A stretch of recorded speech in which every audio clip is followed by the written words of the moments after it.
Bonjour, bonjour. Aujourd'hui, j'aimerais te partager une prise de conscience, un élan intérieur que j'ai posé dans ces mots. Si cela résonne pour toi, je t'invite à t'installer confortablement, à ralentir et à écouter, non pas avec ta tête, mais avec ton cœur, ton ressenti. Parce que ce message s'adresse à tous ceux et celles, peut-être, qui n'en ont pas conscience, qui ont oublié ce que c'est que de se laisser traverser par la vie. Vivre, ce n'est pas simplement dans le sens d'avancer, de produire, de réussir. C'est aussi, surtout, ressentir, habiter pleinement ce qui est là, goûter ce que la vie dépose en nous, même quand c'est inconfortable. Il y a tant d'êtres qui marchent dans la vie sans vraiment la sentir, parce qu'ils ne veulent pas vivre, pas parce qu'ils ne veulent pas vivre, mais parce qu'ils ont peur. Peur de mal faire, peur d'échouer, peur de déranger, peur d'être malade, peur de mourir. Mais dans cette peur-là, celle d'avoir peur de mourir, ce n'est pas l'être profond qui a peur.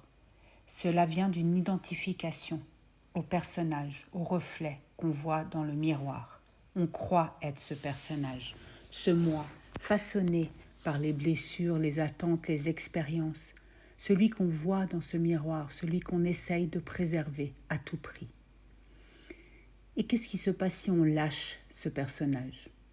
Eh bien, on ne sait pas ce qui reste derrière. Et ce vide apparent fait très peur. C'est ce que redoute en tout cas l'ego.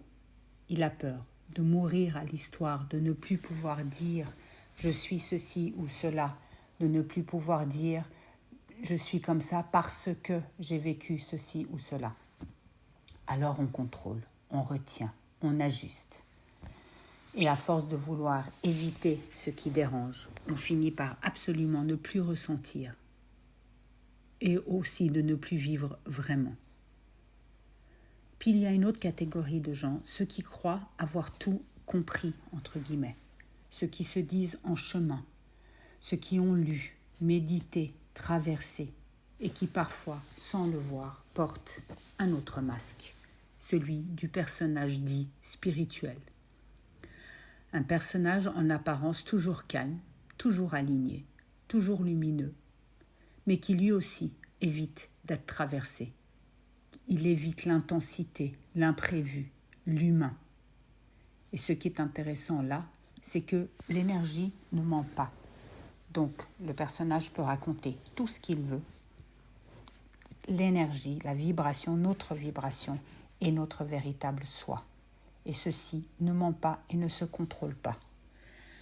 Donc le masque du personnage dit spirituel est un masque en apparence plus noble, plus subtil en tout cas, mais c'est toujours un masque. Et ce que l'on fuit, là aussi, reste. Ce que l'on résiste persiste. La vraie traversée, celle qui bouleverse, celle qui brise les repères, celle qui fait tomber les faux semblants. Parce qu'au fond, ce qui gouverne encore, c'est toujours la peur. La peur de ne pas savoir, la peur de se dissoudre, la peur de rencontrer le vide, la peur de ne pas pouvoir contrôler ce qui va se passer. Et nous sommes bien addicts à cela, à vouloir savoir ce qui va se passer demain. Le vide, c'est là où pourtant le vivant peut enfin émerger. Et si vivre, c'était justement cela, se laisser traverser, ressentir profondément, expérimenter la dualité, pleurer, tomber, aimer, trembler, ne plus retenir, ne plus chercher à aller bien à tout prix, mais juste être.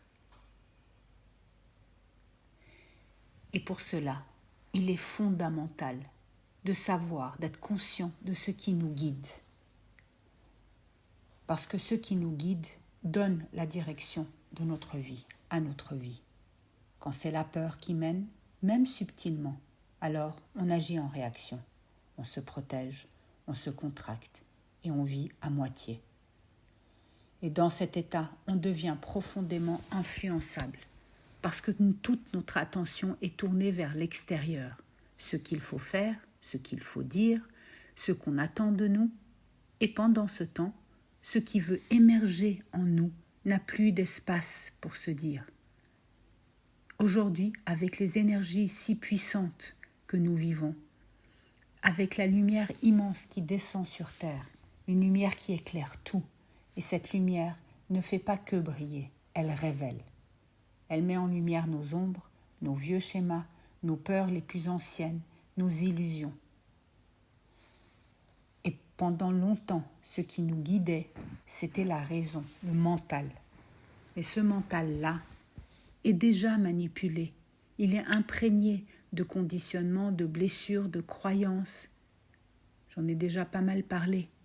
Et là, ça s'intensifie encore. L'ego dans tout cela joue souvent l'avocat du diable. Il justifie, il explique, il rationalise et il veut surtout avoir raison. Le personnage préfère avoir raison que d'être heureux. Mais l'ego ne ressent pas. Et tant que c'est lui qui pilote, on est coupé de notre guidance intérieure.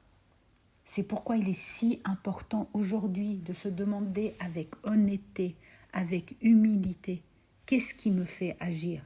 Qu'est-ce qui sous-tend mes actes? Est-ce la peur ou est-ce cet élan du vivant? Et dans cette lucidité émerge un rappel essentiel. Si on a peur de lâcher le personnage, de le laisser s'effondrer, c'est parce qu'on a oublié qui nous sommes réellement. Et il est venu le temps de s'en souvenir. Nous ne sommes pas ce personnage que nous voyons dans le miroir. Nous ne sommes pas nos peurs, nous ne sommes pas nos pensées, nous ne sommes pas notre histoire. Tout cela, ce sont que des formes temporaires, des rôles passagers.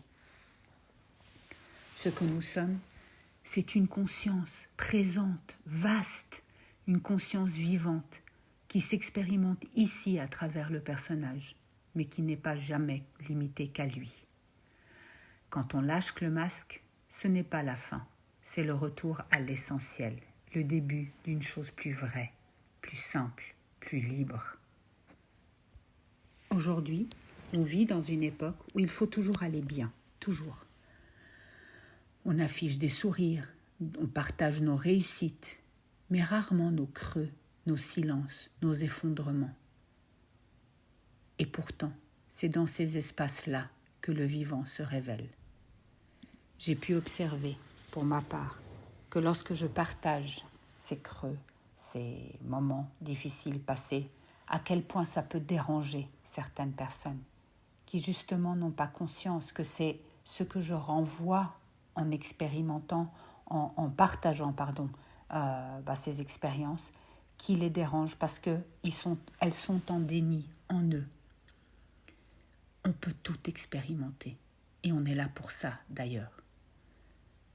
Et dans ces espaces-là, quand le vivant se révèle, quand on ne sait plus, quand on doute, quand on tombe, quand rien ne fonctionne, ce sont ces moments-là, ces effondrements salutaires qui ouvrent des brèches vers quelque chose de vrai, de bouleversant, d'effrayant parfois et de profondément vivant.